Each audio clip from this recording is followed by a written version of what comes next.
alaikum wa rahmatullahi wa barakatuh. We are here for another episode of Raising Believers. I am your host, Sister Nusaybah, and once again I'm joined by Shaykha Fatima Barkatulla and UmmTalha.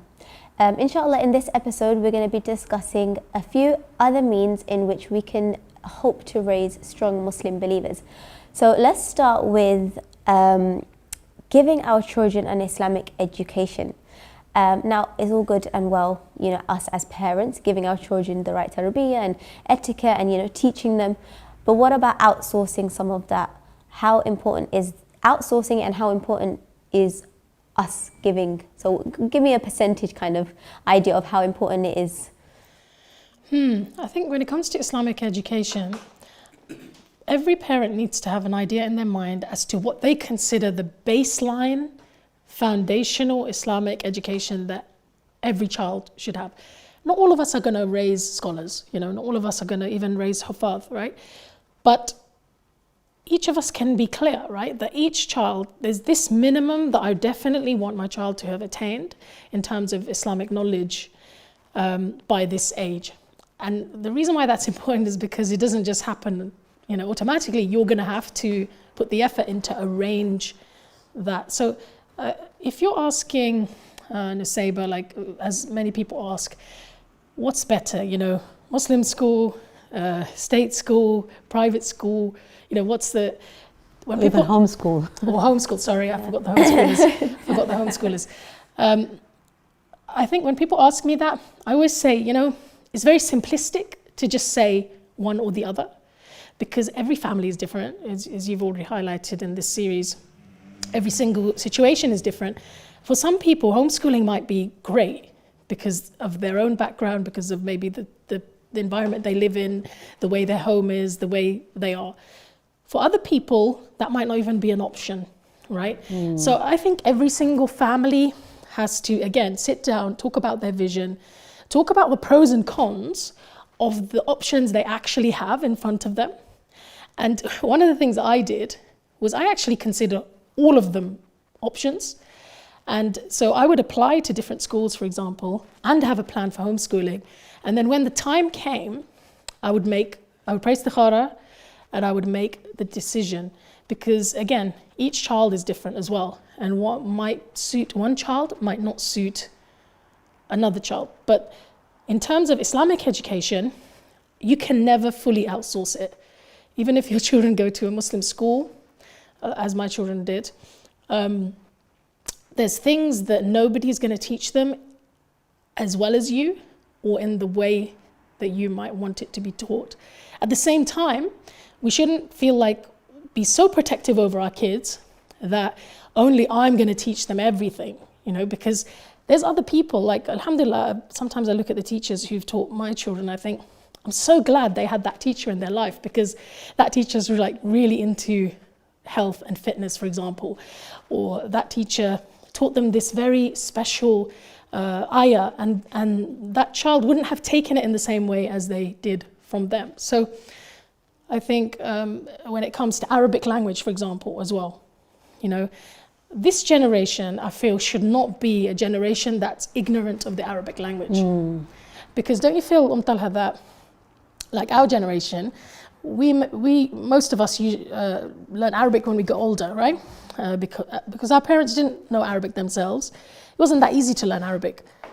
But once we did, we could connect with our salah in a different way, right? We could connect with the Muslim world in a different way. So imagine if we could instill that in our kids. And it's become easier now. You can get a tutor online, not very expensive. But as long as you have that vision in mind, I want my child to know Arabic, I want them to know the surah, for example, Juz Amma or 10 surahs or whatever it is for your family, you've got to have some kind of plan. Yeah, I think, to be very pragmatic, every child who is raised in a Muslim home should know the basics, and that goes back to 5 pillars of Islam, knows what they're about. So when they are growing up, they are able to fulfill these rights, that they have upon them. And you can outsource them, in terms of like, the lessons can be taught by other teachers, but in terms of practical implementation has to come from you. Because Islam is not something theoretical, it's practical. They have to be able to see how you deal with zakah, how you deal with fasting. Ramadan is around the corner, and it's something that they have to see lived. Islam is not abstract. It's something that they have to see you implementing in a day-to-day life. So they can learn the theory maybe by another teacher, but they have to see it lived through your example in your household. That's a very good point. I think I guess it comes down to like what you want for your child as well, and what your vision is. No doubt the basics have to come from within the home. And I think a lot of people, like you said, think that they can send their child to maybe a Muslim school or an institute and that they will do all the work for them. But it doesn't work like that. Even with Salah, for example, like I thought that them going to a Muslim school would mean that they know every aspect of the Salah. But no, I still have to go through the Salah with them bit by bit and go through the wudu, keep checking. But aside from that, they might learn step by step how to pray in school, but who says that they're going to carry on doing that and establish that as a part of their daily routine? So I feel like both play a part. They need the theoretics because if you want them to be a huffaz, they're going to need a teacher if you're not able to do that. If you want them to be alims, they're going to need, fiqh classes. So it depends on what you want. They need a bit of both. But as for the baseline is from they have 100%. They have to cover, the 5 pillars. Also, even if you don't want your child, or you feel that your child may not be able to become a hafiz, every child who is raised as a Muslim must know how to recite Quran accurately. With tajweed. With tajweed. And that's a priority. It's not good enough that we just get them to read. No, we have to fulfill that condition of that they know how to recite Surah Al-Fatiha. That's the least we can do, because that's the book by which we connect with Allah. So it has to be a priority. And I think, generally speaking, what I see in Muslim community, they do a very good job, of sending the child to the madrasa. And that's a good practice, because in madrasa, they have one thing, and that is the positive peer pressure to learn and to be competitive. And that's a good structure we have in our community. I think the other great thing about sending your kids to madrasa or Muslim institutes is that they gain a sense of community and a sense of belonging, the village. And I think moving on to the next point, which is keeping connected to the Muslim world. That's right. I feel like madrasa and these kind of things really help to kind of instill that belonging in children. Do you have? Yeah, I think that the point about keeping connected to the Muslim world is that I think our children can never forget that they're part of the Ummah. The bigger, wider Ummah. When the Ummah feels pain, they should feel pain. When the Ummah has a success, they should feel that it's a success for them. And I think one of the most powerful ways that you can instill that is to literally take them to Muslim countries. Like, I still remember as an 11-year-old, my father taking me on Umrah for the first time. Right? We climbed up and went to the cave of Hira. We're making the tawaf. We're going to all the different places and just absorbing this atmosphere of, an Islamic kind of community, right? And that just had such a powerful imprint, I feel, that was more powerful than just hearing the stories. It's like you're actually there. You literally feel that, subhanAllah, this is where the Prophet walked. This is where this all happened. You feel this sense of connection. Talking of which, on a weekly basis, don't underestimate the power of going to Jumu'ah, where you gather together. It's like the, assembly for the believers, and having that time where you can listen to the, khatib and hear about, the international community, what's happening in different parts of the world. That kind of creates a sense of compassion and a sense of connection with your wider Muslim brothers, And I think when children are introduced to spaces like that, they do realize they are part of a bigger family, and that's, the notion of Ummah. And for the girls, taking them to a local halaqah where, you can meet other people. So going back to that sense of community.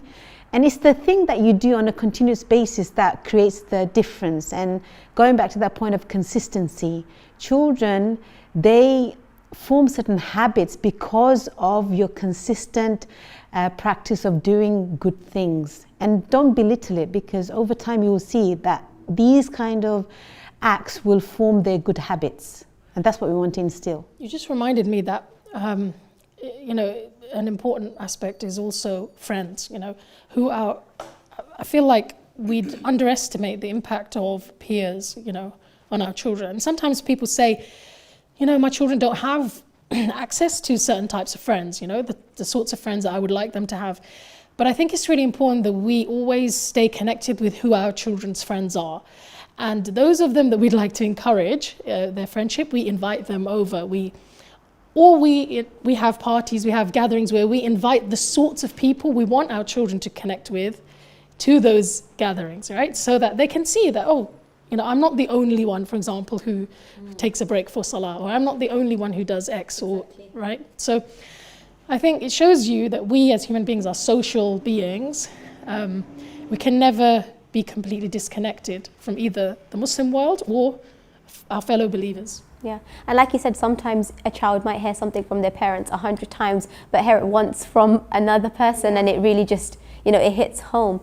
Inshallah, we'll stop there for a break, and then we will resume and carry on with one of the other means in which we can, raise Muslim believers.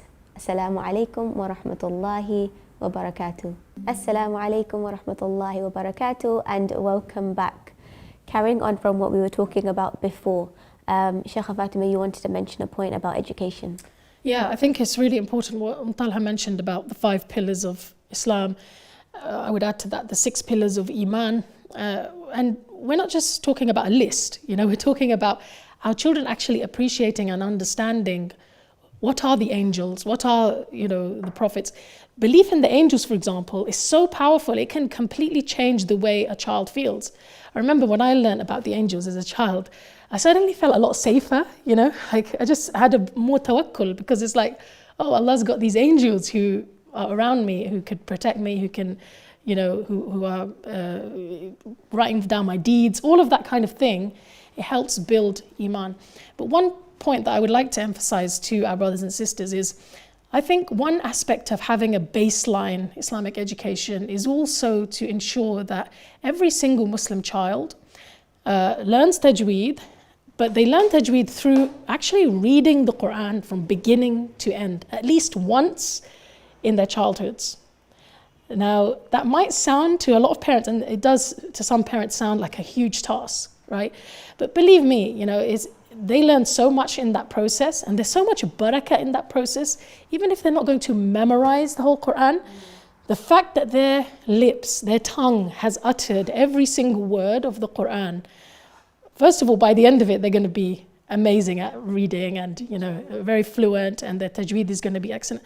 But also that sense of achievement they get. Have a party, make it really special for them so that they realize and they keep connected to the Book of Allah for their whole life, inshallah. I think, you mentioned beliefs. I think it's really important for children to have things to believe in. And it just hit me when you said, how you felt protected and safe, and, just believing in angels or something special for you.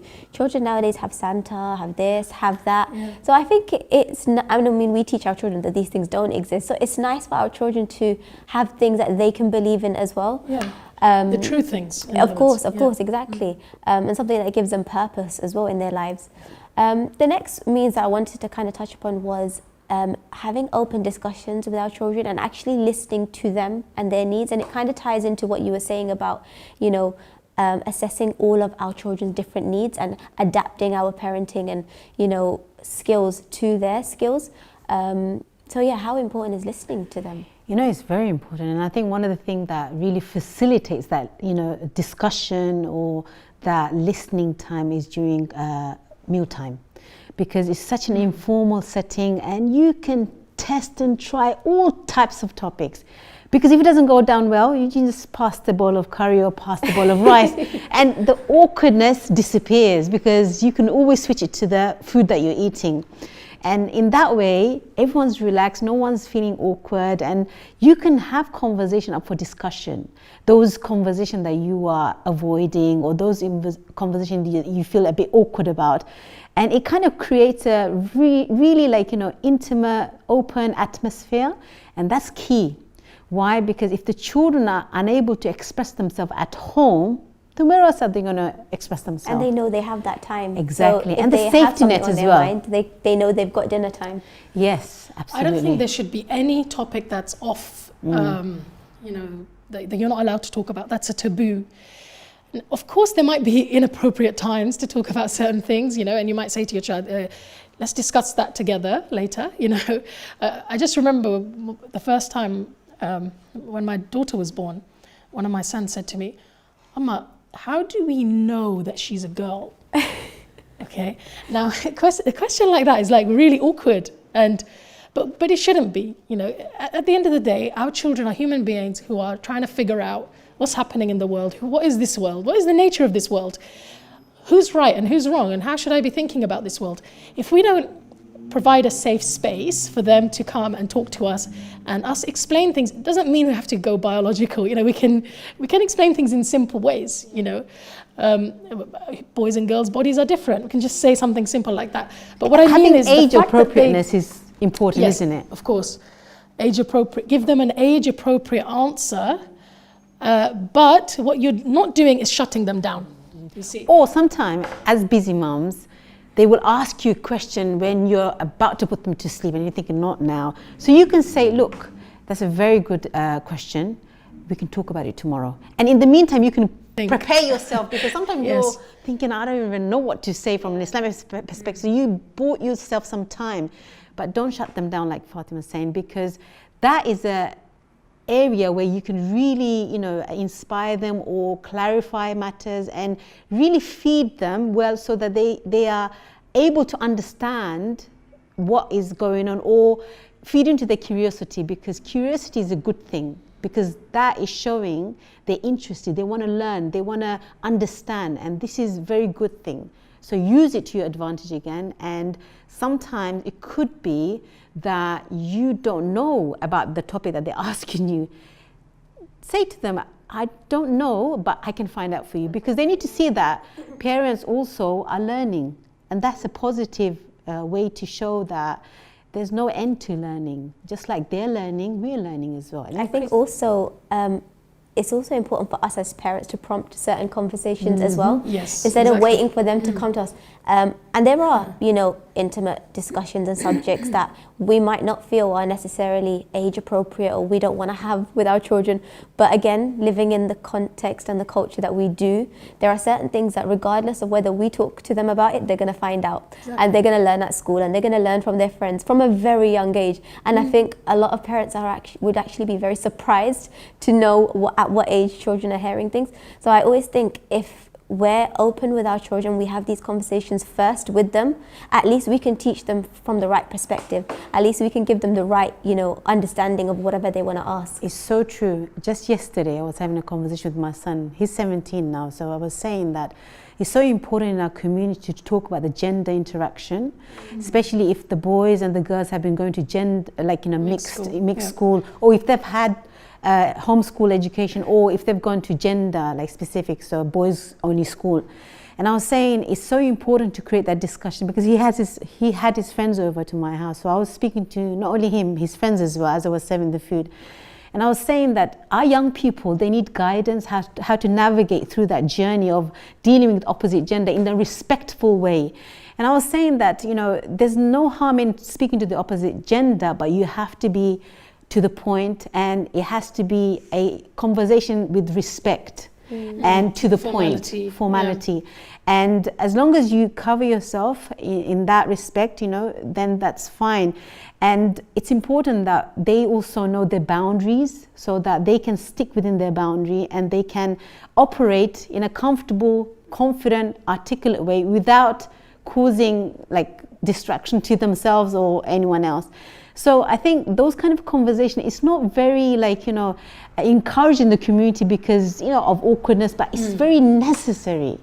Yeah, because what you're doing is you're paving the way for them when they're older, when they do have something very sensitive that they need to talk to you about, when they're about to do something maybe that is dangerous or difficult, they feel comfortable to come to you. Yeah. Because you didn't shut them down when they were younger. There were no topics that were off topic, that were taboo. In my family, now that they're older, we have a halaqah, a family halaqah every week.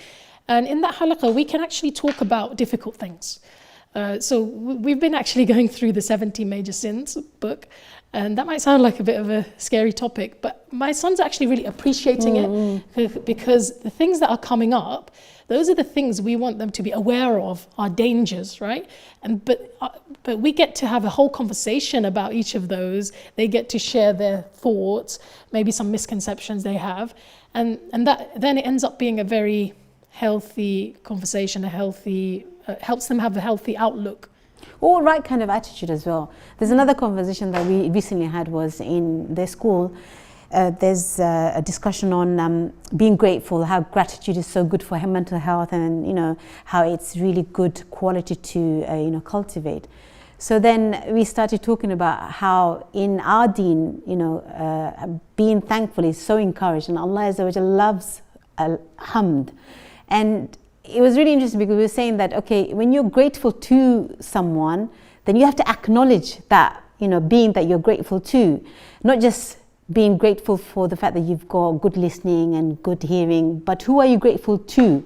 So it was a bit of a deep discussion. So we were saying that how in our deen, we know exactly who we are grateful to, and that is our Creator. So we say, Alhamdulillahi Rabbil Alameen, because certain things, I think the society is catching on, being grateful, having that sense of gratitude. But our deen gives us that clear guidance. Who are we being grateful to, So I think discussion brings about so many deeper, points that otherwise you would miss. Even things like hijab, we're quick to tell our daughters about hijab, like wearing it. But do they know why? Do they understand? And sometimes they have questions like, how come auntie so-and-so doesn't wear hijab, and we do? Yeah. Or how come so-and-so do this and we don't? Or, it's really important to be able to, without demonizing anyone, to be able to explain, look, this is a command of Allah. Not everyone obeys Allah, or not everyone is at the level, or maybe they're going through their own journey. Allah's going to ask us, isn't it? He's going to ask us about what we're doing. So that's why we want to be able to stand in front of Allah and say that we did our best, we obeyed Him. For example, right? Another example, my son was recently asking me, Amma, what qualities were you looking for in a husband when, when you were looking to get married? I was thinking, okay, that's a good question, because now I get to tell him the things I think he should have, the qualities I think that he should have. And I guess having these discussions with our children, it gives them the equipment to then answer other people, maybe their peers, maybe Definitely, their friends. yes. And it gives them a little bit of a confidence boost that they know why they're doing things. And ultimately, when you know why you're doing something, you're going to do it better. Yeah. Again, Jazakallah khair for joining me for another episode. Jazakallah khair for joining us viewers. And inshallah, we will see you soon on the next episode. Assalamu alaikum wa rahmatullahi wa barakatuh.